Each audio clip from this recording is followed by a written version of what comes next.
बिस्मिल्लाहिर्रहमानिर्रहीम। आज जुम्मे वाले दिन बड़े इवेंट्स हुए हैं। इमरान खान साहब के मतलब कि जो कि कहते हैं ना कि उनकी विजन, उनकी स्ट्रेंथ, उनकी अवामी ताकत को आईएमएफ जो सबसे बड़ा पावरफुल अदारा जो कि लोगों को कर्जे देता है, उसने भी तस्लीम कर ली है। और आज इमरान खान साहब ने जो साबर शाकर को इंटरव्यू दिया ना, वो बहुत ही कमाल का है। उसमें बड़े इंकशाफ होते हुए हैं। शाबर शाकर ने पूछा जी, आपके तकरीबन 3-4 दिनों में 40-45 मुकदमे और कर दिए गए हैं। तो इमरान खान साहब ने कहा कि सबसे बड़ी बात ये होती है कि कोई भी मुल्क, कोई भी रियासत अखलाकियात, मुल्क में आइन, मुल्क में कानून के मुताबिक चलती है। जब उस मुल्क में अखलाकियात, आइन और कानून ख़त्म हो जाएं, जंगल का कानून नाफिज हो जाए, तो वो जो रियासतें हैं वो बर्बाद हो जाती हैं, ख़त्म हो जाती हैं। फिर इमरान खान साहब से साबिर शाकर ने आर्मी चीफ़ के मतलब पूछा। उन्होंने कहा कि आर्मी चीफ़ जो है ना, वो बनने से पहले मुझे मतलब कि मैंने उनको मैसेज भेजा था कि सुनने में आ रहा है कि आप जो बन रहे हैं, उसके बाद आपने कोई मतलब कि एक प्लान बनाया है कि इमरान खान साहब की पार्टी और इमरान खान साहब को रास्ते से हटा दिया जाएगा। तो आगे से मुझे जवाब आया था आसिम मनीर का कि नहीं, ऐसी कोई बात नहीं है। फिर मैंने बाकायदा तौर पर अगर ये ना भी बात होती, बाकायदा तौर पर उनको इंडोर्स किया। और आरिफ अलवी मेरे साथ मेरे पास आए, हमने उसको अपोज नहीं किया हमने को, क्योंकि ये जो मेरी जो है ना शुरू से सबसे बड़ी बात यह है कि मैं मुल्क और कौम की खातर और अफवाज पाकिस्तान को ताकतवर देखना चाहता हूँ। अगर अफवाज पाकिस्तान ताकतवर नहीं होगी तो ये मुल्क जो है टूट जाएगा, क्योंकि जो हमारे पड़ोस में एसएसआर का जो है मतलब हिंदुत्व का प्राइम मिनिस्टर बना हुआ है, वो तो मौके की तलाश में है। और मैं तो शुरू से ही कहता हूँ कि हमारी फ़ौज जो है ना, वो मतलब कि ताकतवर होगी तो ये मुल्क बच सकेगा। दो चार बंदे जो कि काली भेड़ें हैं, उनको अगर राय रास्त पे ला जाए, उनको उनके खिलाफ एक्शन हो जाए, उनको मतलब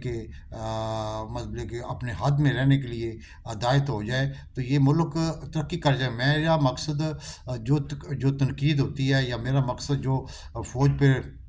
की सलाह के लिए होती है, क्योंकि उन्होंने एग्जांपल दी कि अगर शौकत खानम में कुछ डॉक्टर जो हैं वो मतलब कि गलत काम करना शुरू कर दे, तो अगर मैं उनको रिमूव नहीं करूँगा तो मेरे लिए वो दायरा जो है ख़त्म हो जाता है। उन्होंने कहा कि इस वक्त जो दारों की असीयत है, जो दारों में मतलब कि नैब तबाह कर दिया गया, FIA तबाह कर दिया गया। और उसके सबसे बड़ी बात है कि सुप्रीम कोर्ट का पाकिस्तान के बाकायदा फ़ैसले को नहीं माना जा रहा। सुप्रीम कोर्ट उसके बाद जो हालात वाक़ पुलिस के ज़रिए करवाए जा रहे हैं, और जिस तरह मीडिया को बंद कर दिया गया, जिस तरह मेरे नाम लेने पे, मेरी तकरीर नशर करने पे, मेरी डिस्कस करने पे पाबंदी है, इससे आप अंदाज़ा लगा सकते हैं कि ये मुल्क किस तरफ जा रहा है। उन्होंने कहा कि मैं आसिम मज़ीद से इसीलिए कहता हूँ कि वो जो मतलब कि गलत फहमियाँ डाल दी गई हैं उसके कानून में, कि इमरान खान साहब आएगा तो सबसे पहला यही काम करेगा कि आसिम मनीर को रिमूव करेगा। उन्होंने कहा नहीं, ऐसी बात नहीं है। मैं इस मुल्क को की मसल्ह फ़ौज को ताकतवर देखना चाहता हूँ। मैं ऐसे किसी इक़दाम की हिमायत भी नहीं करता, ना ही मैं ऐसा इक़दाम करना चाहता हूँ। ये जो गलतफ़हमियाँ पैदा कर दी गई हैं उन लोगों ने जो कि रजीम चेंज के हिस्सेदार थे, जिन लोगों ने रजीम चेंज किया था, फ़ौजवा ने इस मुल्क को तबाह बर्बाद करके रख दिया था। उसके बाद मैं ये समझता था कि आसिम मनीर आएगा, कोई पॉलिसी चेंज करेगा, लेकिन इसने पॉलिसी उससे भी ज़्यादा ख़तरनाक सूरत हाल अख्तियार कर दी है। इसलिए कि ये राजा आदर के मुताबिक जो इमरान खान साहब से वादा किया हुआ था, उसकी इसने वादा खिलाफ़ी की है। और यानी कि इसने मतलब कि जो जुल्म सितम बर्पा किया है वो अपनी ज़ाती मकासद के लिए, मैं कह रहा हूँ कि इसलिए कि इमरान खान साहब से वादा किया गया था कि कोई ऐसी बात नहीं कि मैं लंदन प्लान पे अमल करूँगा, लेकिन उसने ये कर दिखाया है कि वो नवाज शरीफ के कहने पे جو کچھ کر رہا ہے وہ نواز شریف کے کہنے پہ کر رہا ہے، اس لیے کہ اس وقت پاکستان میں جو بربریت، جو ظلم ستم میری پارٹی پہ ہو رہا ہے، جو ظلم ستم میرے کارکنوں پہ ہو رہا ہے، میرے 10,000 بندے جو ہیں نا وہ قید ہوئے ہوئے ہیں، اور مطلب کہ اس گرمی میں ان کا کوئی اتنا قصور ہے کہ وہ سیاسی قیدی ہیں، لیکن جس طرح مجھ پہ اور میری پارٹی پہ ظلم ستم ہو رہا ہے، اس لیے کہ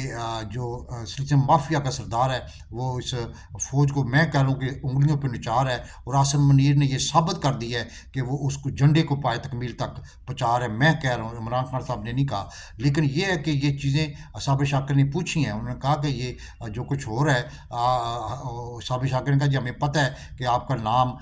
کراس لگ چکا ہے، آپ کی پارٹی کو بین کرنے کے لیے سوچ رہے ہیں، آپ کی پارٹی کو مطلب توڑنے کے لیے سوچ رہے ہیں۔ انہوں نے کہا مجھے پتہ ہے سب کچھ، لیکن یہ میں اب اس بارے میں کیا کہہ سکتا ہوں کہ اگر ملک کی افواج کو کمزور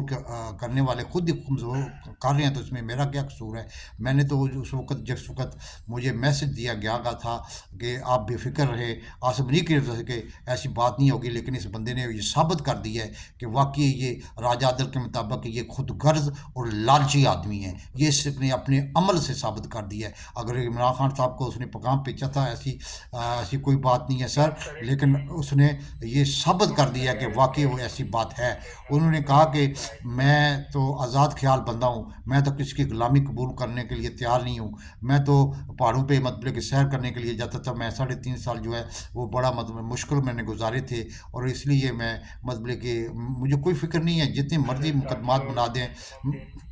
جس نے مرضی مطلب کہ مجھے ٹارچر کرنے کی کوشش کرے، کیونکہ میرے پاس میرے ساتھ عوام ہے، جس ملک میں عوام ساتھ ہو اس ملک کا جو بھی مطلب کہ لیڈر ہوتا ہے اس کو کچھ نہیں کہا جا سکتا۔ انہوں نے کہا کہ انہوں نے کہا کہ میں جس وقت اس مطلب کہ میری حکومت برطرف کی گئی اس وقت 6% تھی گروتھ میں، یعنی کہ آج یہ 3 ارب ڈالر لینے کے لیے یعنی کہ IMF کی یہ منتیں ترلے کر رہے ہیں، اور میرے پاس بھی IMF ٹیم آنے والی ہے، لیکن یہ ہے کہ 7 ارب ڈالر کا نقصان کر دیا ہے ان لوگوں نے، ریمیٹنس بند ہو گئی ہیں، امپورٹ ختم ہو گئی ہے، تو یہ چیزیں آپ کیا کہہ سکتے ہیں کہ اس ملک کو کس طرف لے جایا جا رہا ہے؟ اس عاصم منیر میں کہہ رہا ہوں کہ اس نے تباہ و بربادی کی طرف لے جا رہا ہے، کیونکہ یہ چھوٹا آدمی ہے، اس کا ذہن چھوٹا ہے، میں کہہ رہا ہوں، انہوں نے نہیں کہا، اس کی ذہنیت چھوٹی ہے، دکیا نوسی باتوں پہ عمل کر رہا ہے، کیونکہ جو اسٹیبلشمنٹ کے فیصل نصیر وغیرہ جنہوں نے عمران خان صاحب پہ حملہ کروایا تھا ان پہ عمل کر رہا ہے۔ اللہ تعالیٰ پاکستان کامیاب، ناصر پاکستان زندہ باد۔